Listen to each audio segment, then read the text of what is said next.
So this is a so-called star shower. It's basically a laser and it's sending the laser light in every which way, all kinds of different directions. So it's basically sending out a whole bunch of rays of light, and all of the rays of light emanate from this one point here, but they're going in all different directions. And then what you see is that they land on all these different places on the far wall. And I want to use that to illustrate basically the inverse square law. So the inverse square law occurs actually over and over again in physics, and the reason it occurs over and over again is because it's basically geometrical. Basically it's reflecting the fact that the surface area of a sphere is 4 pi r squared. So if you don't worry about the 4 pi part, just worry about how it varies with distance. As you go farther and as you make a bigger and bigger and bigger sphere, then the area of that sphere is proportional to the square of the radius. So if I have a constant number of rays of light coming out of this star shower contraption, let me see if I can put it where you can see it. Okay, so you see the star shower. See, I'm standing really close, and you can see the dots are close together. And if I get farther and farther away, you'll see the dots on my shirt get farther and farther apart. And that kind of makes sense because the dots have a constant angular distance between them, and over a larger radius, that angular distance turns into a bigger spatial distance. So you see the rays get closer and closer and closer together as I get closer and closer and closer to the source. So here is, well actually, so if I show it to you this way, it's a nice University of Pennsylvania poster. If I show it to you this way, it's basically a 1 meter by 1 meter square of white material. So here I am, only about a meter away from the star shower. Here I am about 2 meters away from the star shower. Here I am about 4 meters away from the star shower.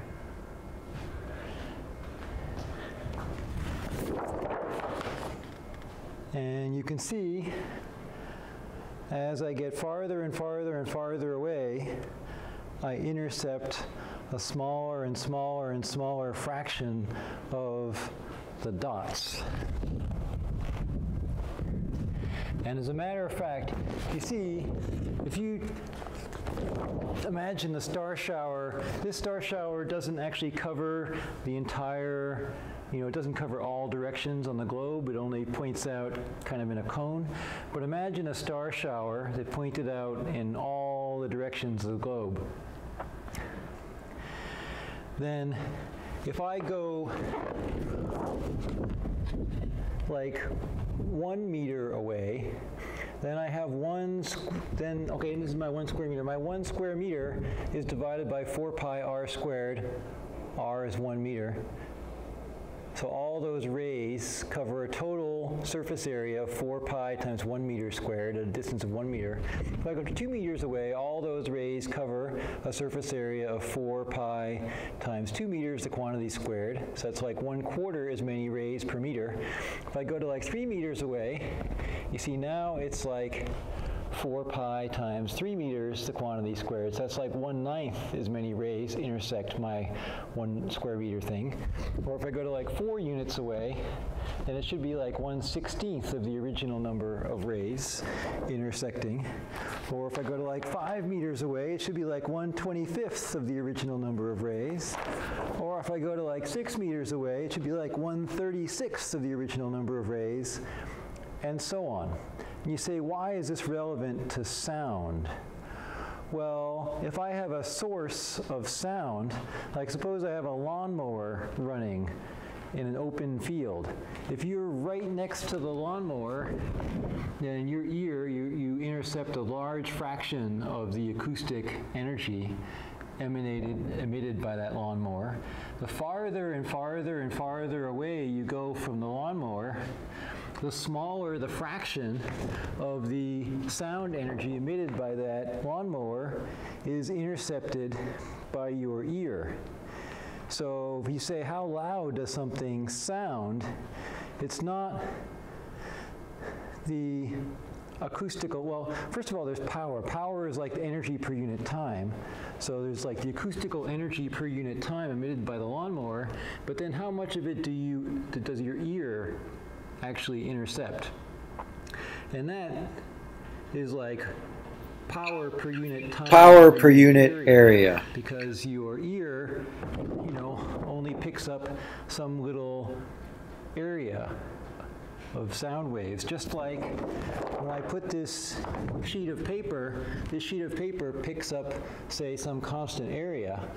But as I back away from the light source, this constant area picks up a smaller and smaller and smaller fraction of the total light emitted by the star shower.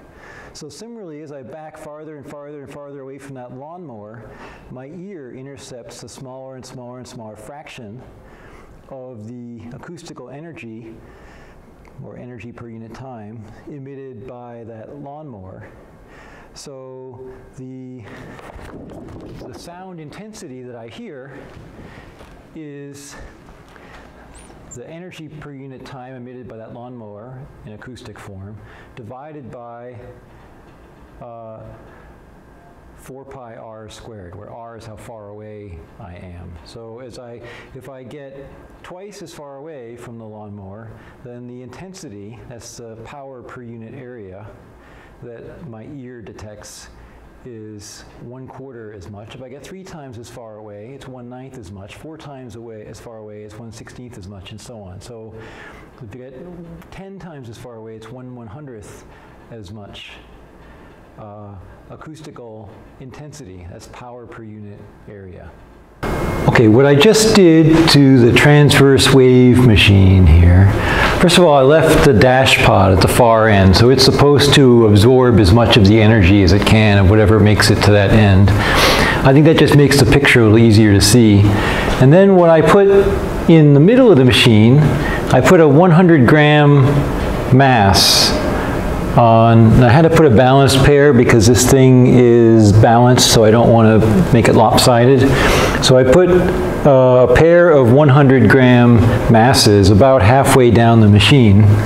And then I think what you can see, so I'm going to send a little pulse down, and what I want you to imagine, now these are transverse waves on the transverse wave machine. You know that sound waves traveling through air are longitudinal waves, so they're like that when they propagate that way, like this, rather than going like this. But again, waves are a lot easier to see on the transverse wave machine. So this, I want you to kind of imagine this is what happens when I'm speaking and there's a thin wall. Maybe it's just like a thin layer of plaster or a thin layer of drywall, gypsum wallboards, or maybe very thin plywood. And then I think we're going to see that some of the wave gets through to the adjacent room, let's say. Like, let's say this is my room and this is my suite mate's room. Or, maybe there are 2 adjacent offices in an office building. Maybe 2 adjacent classrooms. So let's see if this works. I think some of the wave will be reflected. So also, if I talk at a wall or a window or a closed window, you know that, well, you know now from our experience with indoor spaces that when a sound wave reaches the edge of a room, it's reflected. The picture is a little more complicated than that, in that not all of the wave is reflected. Some of the wave is transmitted through to the other side, and some of it is reflected back into the same side. And then there's even more to the story because some of it can be absorbed and dissipated into thermal energy. But in this case, we're going to, nothing is really, well, there's dissipation into thermal energy at the far end there, but what I want you to focus on here is that some of the incident wave is reflected back to me and some of it is transmitted into the next door space. So let's see if I can do that. Okay, I'll send a pulse down and we should see part of it transmitted through and part of it reflected.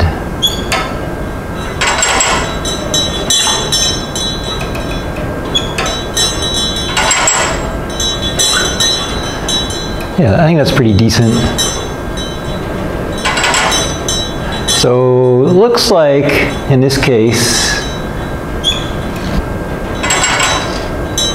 the transmitted and reflected waves are pretty similar in magnitude. I didn't really plan it that way, but it seems to work out that way.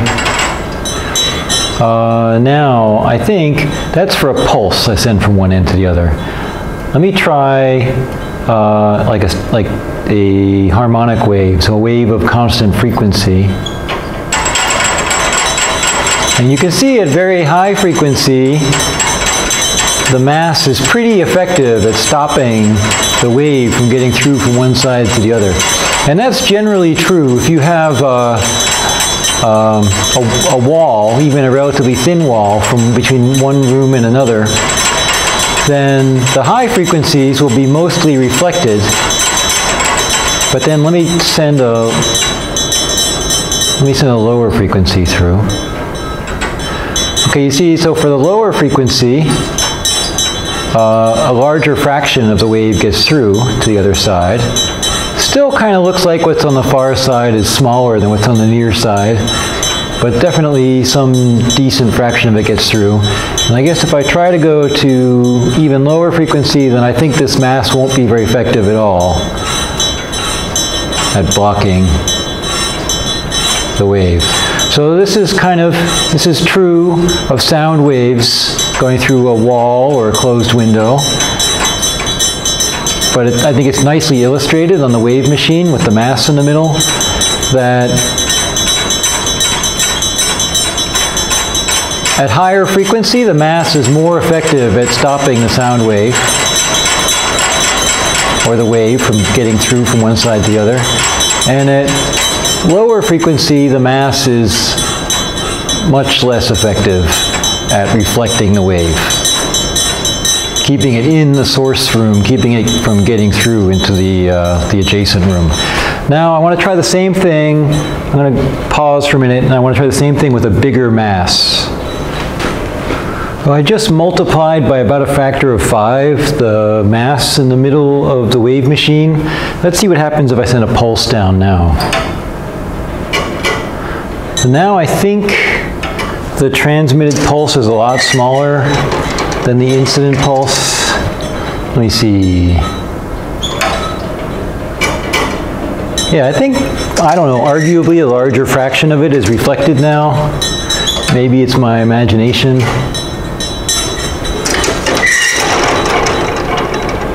So that's like using a thicker wall. It's like making, using like, well, in imperial units, it's like using half-inch or 3/4-inch, half-inch or 5/8 inch drywall rather than just like, say, 1/4 inch or 3/8 inch drywall. Or it's like using let's say, a masonry wall instead of just a thin wood wall.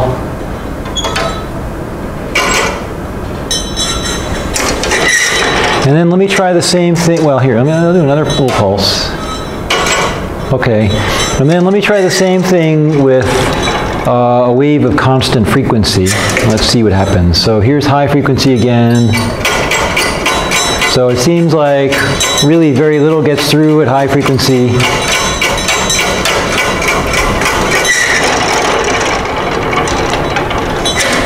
And then let me try somewhat lower frequency. Yeah, I'd say even at this frequency, very little gets through.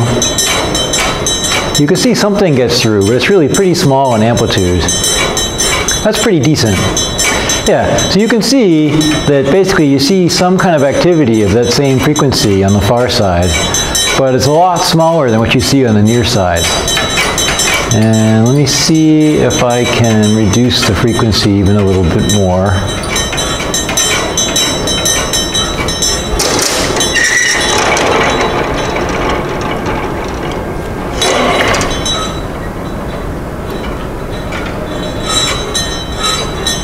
Yeah, so you see it's less effective at lower frequency, but the larger the mass, the more effective.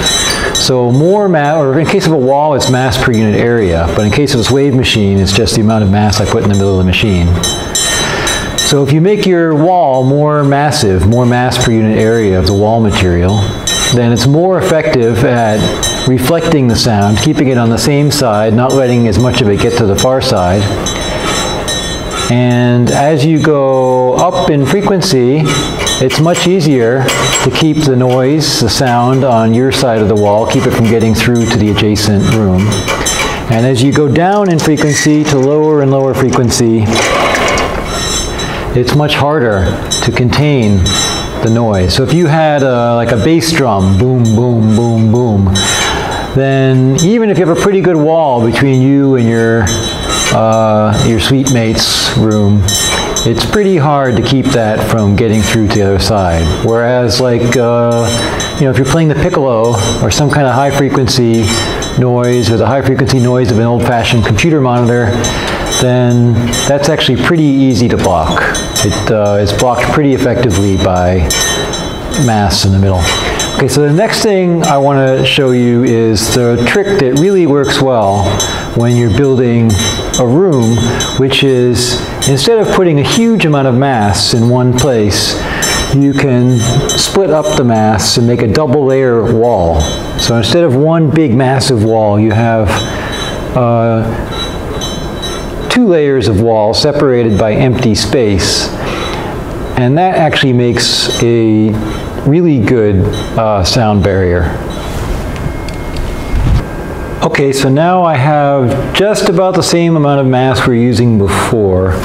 Before we had 500 grams and then it was just symmetrized, but now I have 300 grams and 300 grams. So it's just a little bit more, 600 instead of 500.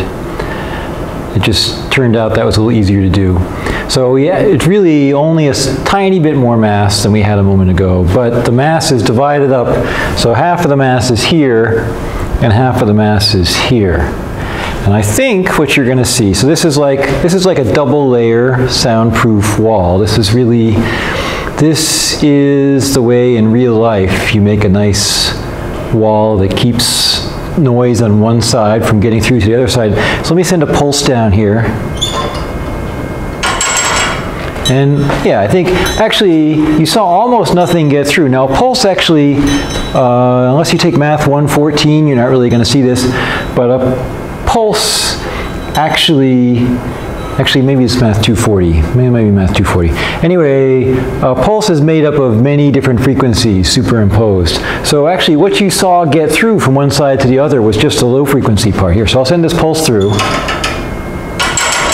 And actually, so pulse has many frequency components, Fourier components. You don't have to know this, but so actually you could see the long wavelength part. You see,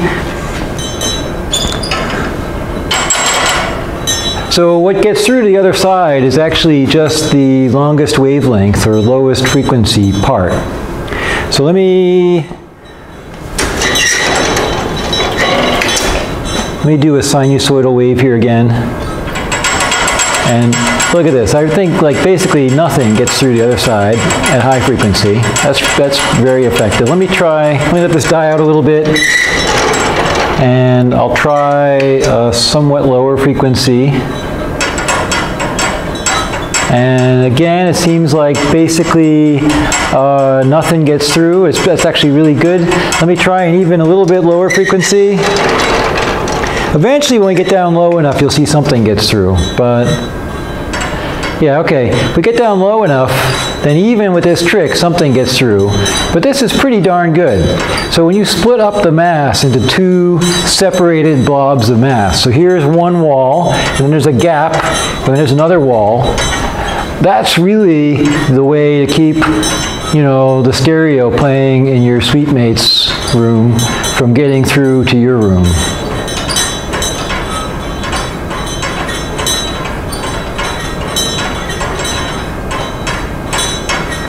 So let me see if I can go even a little lower in frequency. All of these tricks using mass get less and less effective as you go lower in frequency. It's very hard to stop low frequency noise or sound from propagating.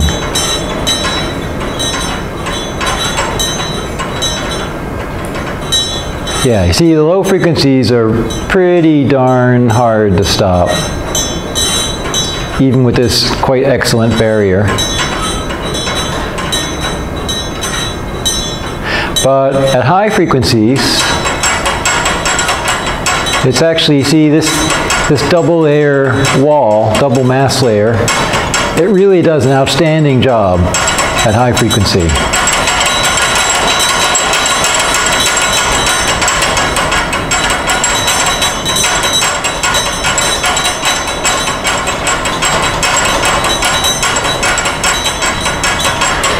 And then I'll just turn on the lights and I'll let you see a little more closely what I did here. So ideally I would have used absolutely identical stuff at both places, but I kind of put together what I had available. So this is 300 grams of stuff, and there's another 300 grams of stuff just balancing it on the other side because this whole wave machine is symmetrically balanced. And then this is 300 grams of stuff and another 300 grams of stuff over here. So this blob of stuff is the same mass as this blob of stuff, but again, so here's my nearby room, here's my far room, like say this is the space where I'm over here playing my stereo, this is the space where my suite mate doesn't want to hear my stereo, and then see, here's one wall, here's another wall, and here's an air gap in between. And again, that really does quite a good job. Oh, hey, that was pretty cool. That really does quite a good job at stopping the sound wave from getting through from one side. You can see a little bit of it gets through into that air gap, but then even less gets through to the other side of the wall. And at lower frequency, it's a little harder to stop, and at higher frequency, it's easier to stop. All right, cool. Okay, I am just outside the back of DRL. This thing's awfully loud. And you're gonna hear a beeper.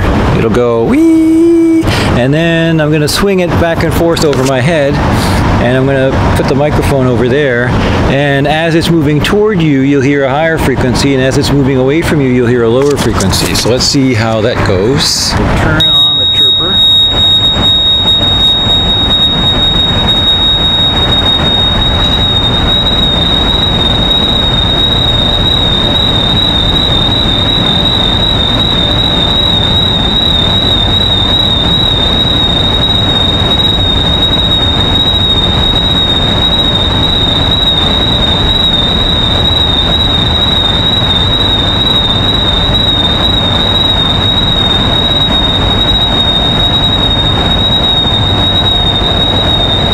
And I'm doing this outside because in the classroom there's too many reflections against the walls of the classroom. Oh, and the pendulum is a 25 centimeter long pendulum, so that's a 1 second period. And then Bill's gonna hit the pipe with a hammer .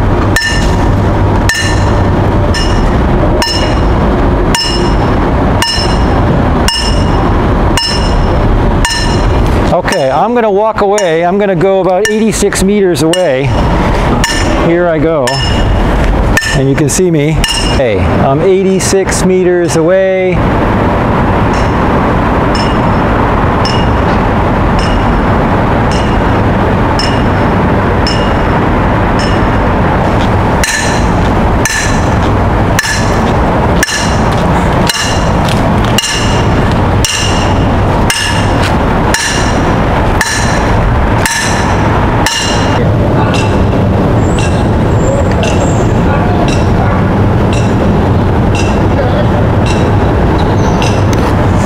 So let's see close up what you've been doing. But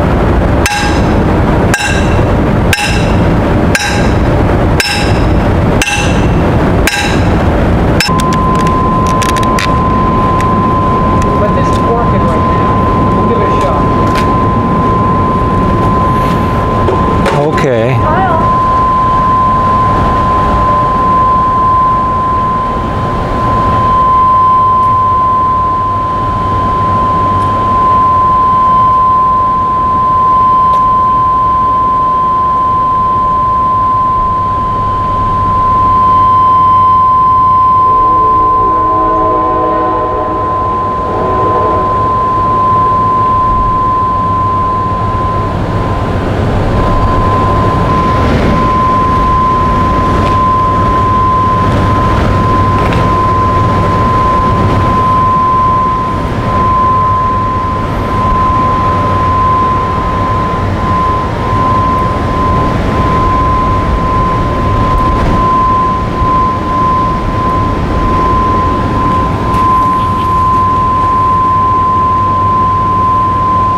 Yeah, I think they're... Here is an analogy for what we saw with the two speakers. Here's one speaker, here's the other speaker, and you can imagine a person walking back and forth in front of the two speakers, and here the sound is loud, here the sound is very quiet, here the sound is loud, here the sound is very quiet, and so on. Very quiet, loud, very quiet, loud, very quiet, loud, very quiet.